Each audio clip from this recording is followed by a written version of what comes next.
Hi, I'm going to try to give you a little introduction to how to use Camtasia Studio to produce pretty nifty e-learning videos on a budget. There are three tools you're going to need to begin. One is Microsoft PowerPoint. I'm using Office 2007 because it has so many nice effects and tools and things you can use.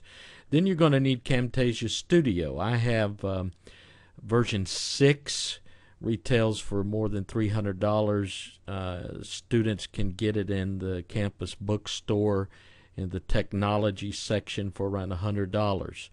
Then you're going to need a microphone because you can't use the microphone that came with your computer. It's just not good enough. If you try to go outside and buy microphones, you're going to get into a lot of money real quick. You're going to need preamps and all kind of things. The solution is a USB microphone that just plugs right into your computer. A USB microphone like this one, this is mine, comes with a lot of the preamp stuff already built into it. You don't have to know a lot about audio and all of that. Just pretty much plug and play. I ordered this one from bsw.com. It's an Alesis USB podcasting mic kit. Comes with the cord, the mic, the stand, and a nice little set of earphones, which help you kind of monitor how you're sounding. And the whole thing costs about $100. Let me click out of this slide, this show, and I want to open another PowerPoint presentation that I already had done. You'll notice the one thing you didn't see was I opened Camtasia Studio and clicked on a button called Record Screen, and this little icon down here tells me that that's what I'm doing. I'm recording the screen.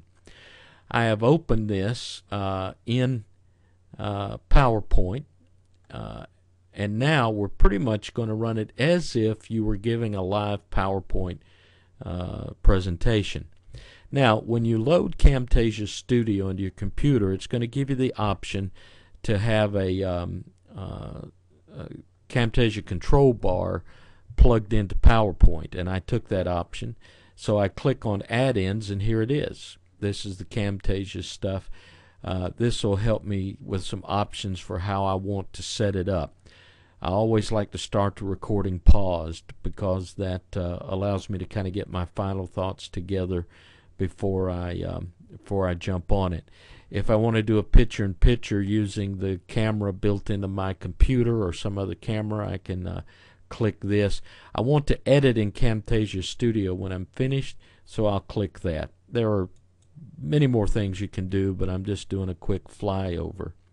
Now, as I get ready to record my presentation, I want to have a script prepared, and I'm going to read it out loud, although I'm not going to be recording it. And the reason I'm going to do that is so that I have a natural pace for when to advance the PowerPoint slides. It's much easier to record the voice narration once it comes up in Camtasia. So I'm not going to record the voice narration here. I'm just going to record the slides. I could add the audio if I wanted to do that, but I'm not.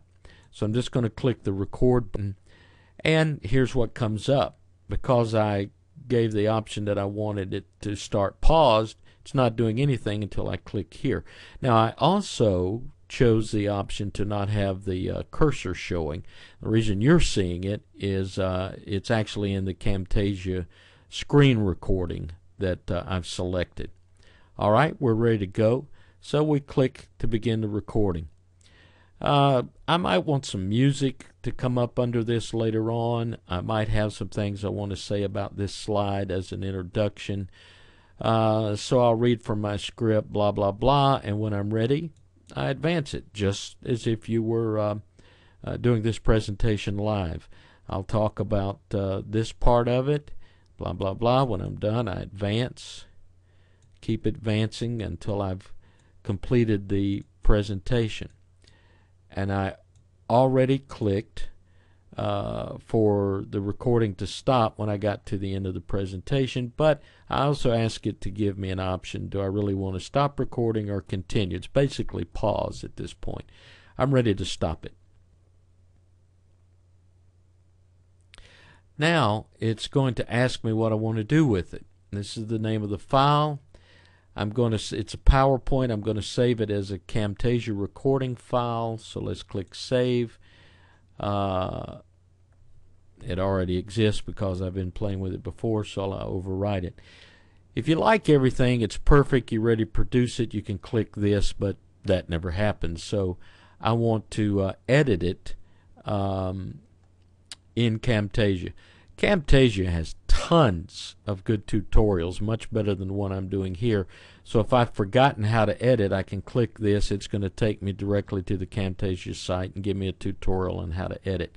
But we're just going to click OK. Now it's going to open in Camtasia Studio. When that happens, I'll be able to show you a little bit of what the screen looks like. Let's go ahead and close this to save disk space. The first thing I want to point out is you right away have options how you want to produce this, and you need to know what the end use of it is before you begin, because you're going to edit it in the same format that you're going to produce it in. You can produce it for a blog, a CD, iPhone, or an iPod. With Camtasia, you get a free sort of scaled down space on screencast.com. You can upload your videos there for free. You can produce it for YouTube, or you can make it custom. And I'm going to click custom because we're going to show you how to add in a little quiz. And now I'm ready to go.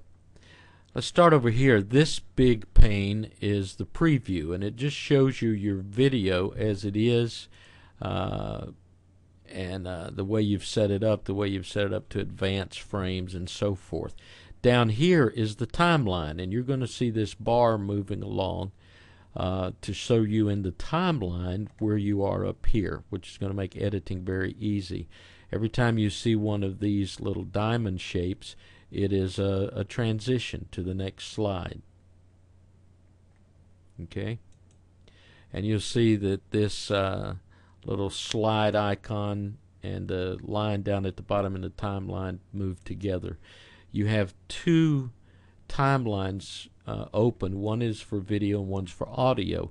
I'm not going to add an audio recording, but this is why you want to wait until it comes into Camtasia. Now you've read your script, you've got a good sense of the pacing that you want on the presentation, so you don't have to worry about any of that. Now all you have to do is focus on the recording, and you're going to see the timeline spacebar move, and you'll see when the next transition comes up. It'll be easy to pace your voice narration. This is the task list, and it's just about everything you're going to want to do in Camtasia, and just about every one you open up is going to come with a Show Me option, which will take you to yet another Camtasia tutorial. I want to, if I was going to do the voice narration here, I definitely want it on audio 1, and I want to record until the end of the selection on the timeline. I need the audio setup wizard because I need to make sure it knows that I'm not using the microphone built into the computer, but I'm going to be using the USB microphone that I purchased. And it'll also let me, here's the volume going to tell me where I'm at. If I get too loud, it starts to turn red, and I need to be careful.